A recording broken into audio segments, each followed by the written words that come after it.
PS5 is a crazy console. It's Sony's most powerful console to date. It has GPUs and CPUs, quad-core blast processing, and all other sorts of techie words that should probably be in the sentence instead. The microchips are chipping, graphics engines are engineering, and CPUs are processing units centrally. It all might as well be sorcery in the console that's making it run. Hyperbole aside, PS5 is a beast of a console. Regardless of my poor understanding of its inner intricacies, I just know and understand it to be heavily powered.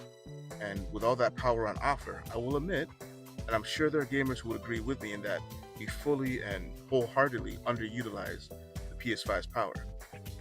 To make things clear, when I say underutilized, I mean for the past few months I've been playing games that look like this, and this, and this, and I've been enjoying every minute of it. I can't seem to get enough. Games that are an ode to ages past by contemporary developers who grew up with the old gods at that time. The Double Dragons, the Ninja Gaidens, the Castlevanias, from the known to the most known unknown games of that time. Devs who grew up in that generation, the 8-bit generation to be more specific, held on to the old ways until they could get a chance to do it too. And do it they did. Personally, this is the era I grew up in, or more accurately, I grew up around. I only got to experience NES moments via friends, cousins, and classmates, but those were moments impaired by the time limits of others, the limitation of youth where you're always on some adult schedule and never on your own. Because of this, I essentially missed a lot and never truly got to dive in and build that nostalgia that others know and now embrace in their adulthood today. Well, I'm older now, but instead of going back to the past, I can stay contemporary and just look around and play modern 8-bit games that were built on the nostalgia of the old ones I only minimally got to enjoy. So let's take a look at the contemporary 8-bit games. I knocked a few of them off of the backlog, some pretty unique and interesting modern 8-bit games.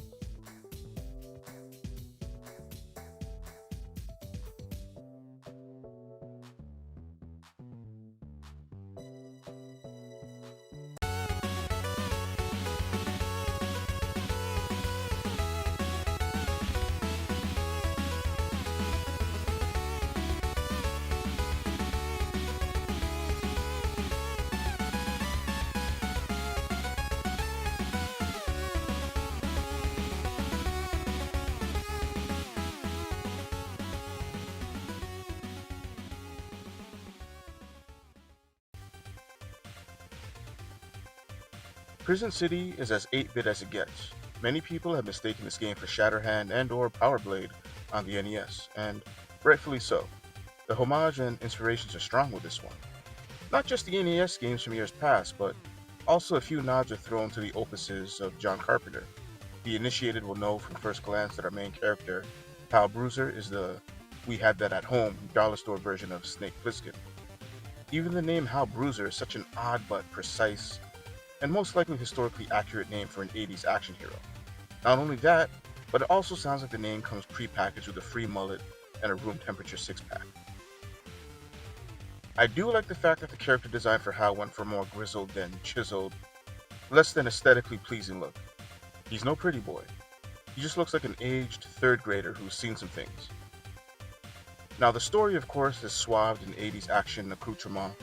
The premise is essentially Detroit has become a prison city, and in this prison city, some not good people take over, and it's up to aged third grader Hal Bruiser to put a stop to the not so good people. Cliched story and 80s tropes aside, gameplay wise, I found myself enjoying the playthrough. I did have issues with some mechanics though, and I'm still not sure if those issues were by design or just limitation. You have your basic movement set: jump, crouch, wall hang, and slide. His weapon includes a chakram, and shoutouts to the warrior princess. He has access to grenades, and for some inexplicable reason, they equipped our guy Hal Bruiser with a BBL. I guess he's just ready for any and every kind of encounter in Prison City. His chakram is the principal weapon throughout the entirety of the game. What's interesting about it is that it has an overheat meter, so you can't spam it. There are power-ups throughout the stages that increase the overall size and power of the chakram. The weapon is somewhat versatile too, and not only can it be used for attacking, it can be used to pick up items from a distance. Now for that combat in Prison City. It's exactly what you expect from an action game coming out during the NES era. rigid at times and smooth for the other times. It's rigid when you move with impatience and an inability to see patterns, but smooth when you slow down and pay attention to what's happening on screen. Certain sections can really overwhelm you if you don't plan things out, especially because this game is true to its era with respawning enemies and knockback once hit. So my only real gripe with this game is that there's a little bit too much control given to the player, particularly over mundane inputs like wall hanging and ledge grabbing. You shouldn't have to manually conduct button sequences for that kind of mundane movement. It should just be relegated to auto. Jump to a ledge, the character grabs automatically. You jump to a fence, you grab automatically like a drunk uncle at a barbecue. It's a minute thing, but you really feel it impairing progress when dealing with harder platforming areas and even some boss fights. Lastly, this game's audible choices. The game's sonic direction helps to bypass the frustration of multiple stage and boss attempts. The MIDI and chiptune sounds are some of the best I've heard in years. The soundtrack is a majority of the reason I kept on trying and trying until I actually beat the game. So, after all that's been said and done about this game, I still feel Prison City is a necessary game as a whole. It brings older players back to a simpler time of gaming and it introduces newer gamers to that simpler time. A window to the past, pretty much. A window to the past with a few stains and cracks, but a window that's still worth looking through.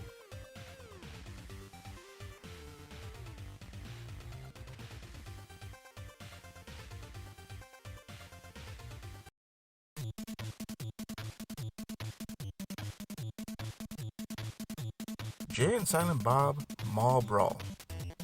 This game comes to us from the mind of Kevin Smith, who's most known for films such as Clerks, Dogma, Mallrats, and surprisingly Daredevil. I know most of Kevin Smith's movies via osmosis, but personally I just never got around to watching a majority of them.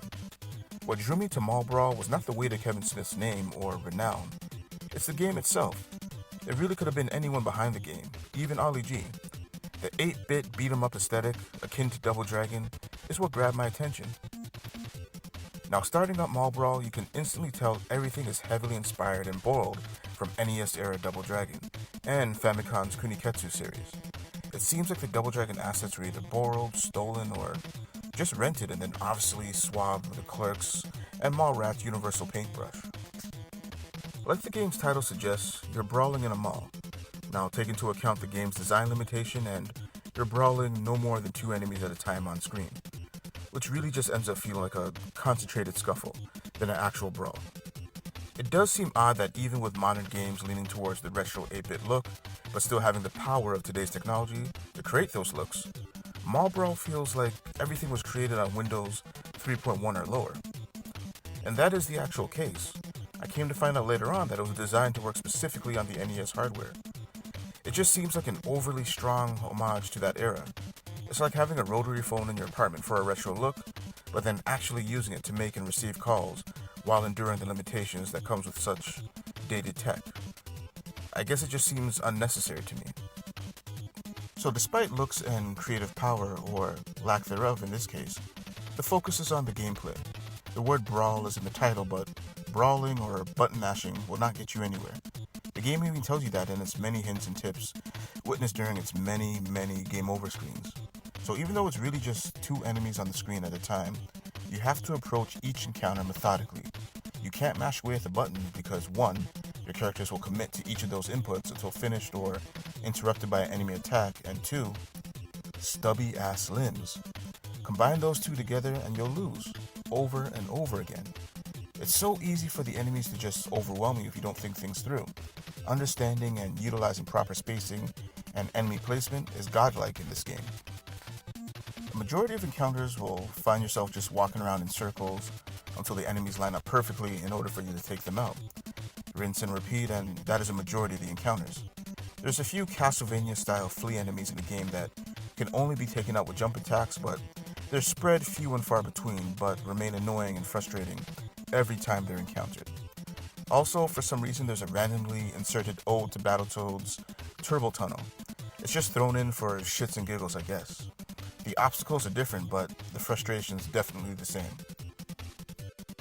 Finally, Mall Brawl is really only fun when you know how to play it. That and supposed additional fun comes from the obvious borrowed assets equivalent to your friend letting you copy their homework, but telling you to change it up just a little so it looks different and the teacher can't tell. There's the crude and kind of humorous boss fights that are actually pretty varied. There's lowbrow humor, with one boss fight that puts you up against sentient feces, actual self aware excrement that means you harm and can only be damaged with a plunger. I guess animating 8-bit toilet paper would have been too taxing on the developers. So after all is said and done, when it comes to Jay and Silent Bob, Mall Brawl, play Double Dragon instead.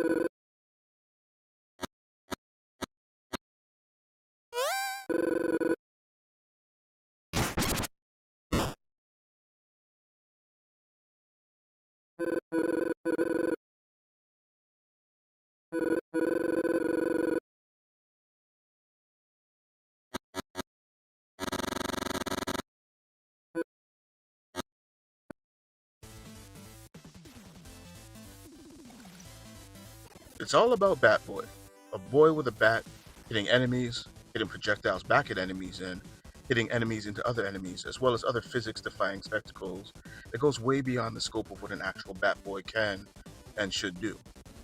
I'm not a big sports guy at all. I could hold my own when it comes to athletic capabilities, but watcher of sports, I am not.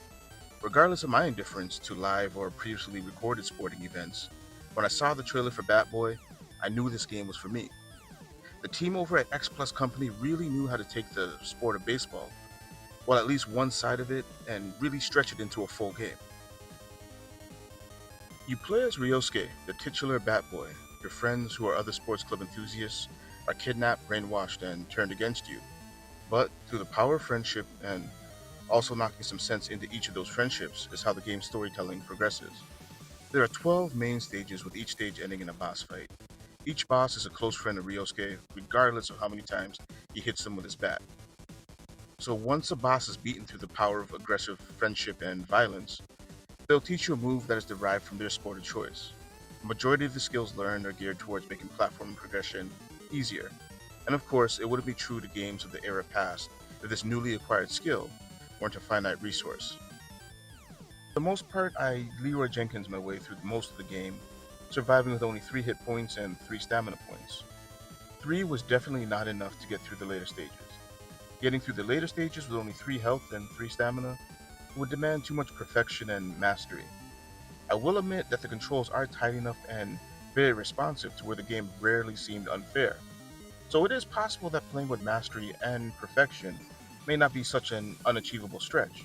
If a loss occurred, it was more of a me problem than anything else. But with the increasing disrespect of the later levels, you are able to upgrade your health and stamina units. You do so with special fruits found throughout stages, or they can be purchased in various shops on the map. I will also admit that once you up your max health enough and your stamina, the game can become a little too easy. Mastery and perfection can now be replaced with reckless ignorance and inexact maneuvering. Essentially, just tank all the hits and survive until the checkpoint, or you can be selective on what hits you take and survive off of iframes. One thing for certain about Bat Boy is that the devs want you to know that they played Super Mario 3 at some point in their lives. The overworld map is a clear testament to that, and then when you get to stage 9, they really let you know it. Besides the overt homages to Super Mario Bros. 3, the game in its entirety works well. The feeling of getting better, gradually acquired comprehension of difficult stage sections and boss battles really helps to move you forward. The more I played, the more the game clicked. Now, in my previous video, I mentioned how Smelter leveled up my skills as a gamer. Well, beating Batboy is a clear example of my level up. And surprisingly, after a few Googles, I learned that Batboy is developed by the same team that made Smelter. So far, they're 2 for 2, and they seem to know what I like. Now, the only sad part about Batboy is that it has a high likelihood of falling to obscurity, even more so if no one watches this video. So get out there and play Batboy. Just play Batboy.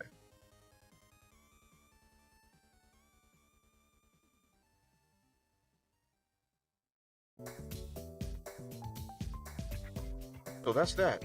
The good, the bad, and since these games are 8-bit, you can say the ugly too, but you shouldn't hold that aspect against these games though. I enjoyed all three of these nods to eras past. I enjoyed each one enough to push through and finish. Not just enjoyment, but partly for the purpose of this video, but mainly just to show myself I can. Especially since I really had no concept of beating the game until my early teens when the PS1 era was halfway through its life cycle. Back when games started to do a lot more handholding compared to the 8 and 16-bit eras, where skills, capabilities, and patience were the only thing that rewarded you with a game clear. Now, despite the frustration by design, the challenges were enjoyed, the repeated attempts weren't a detriment to the overall experience, and the feeling of overcoming was priceless. The confidence earned just hits different when you beat games like these. It's a real heads held high moment when those credits get to rolling. So at the time of this video's release, it's summer 2025, and there are hundreds of new 8-bit games dropping every year, thanks mostly to an ever-thriving retro indie scene. So regardless of how powerful consoles and graphics cards will inevitably become, there's always going to be people who want to experience the old ways, experience the old gods of gaming, and then there will be those who experience the gods of old and want to try doing it for themselves, and then share that which they created with the people. It's a virtuous cycle, and I'm here for it.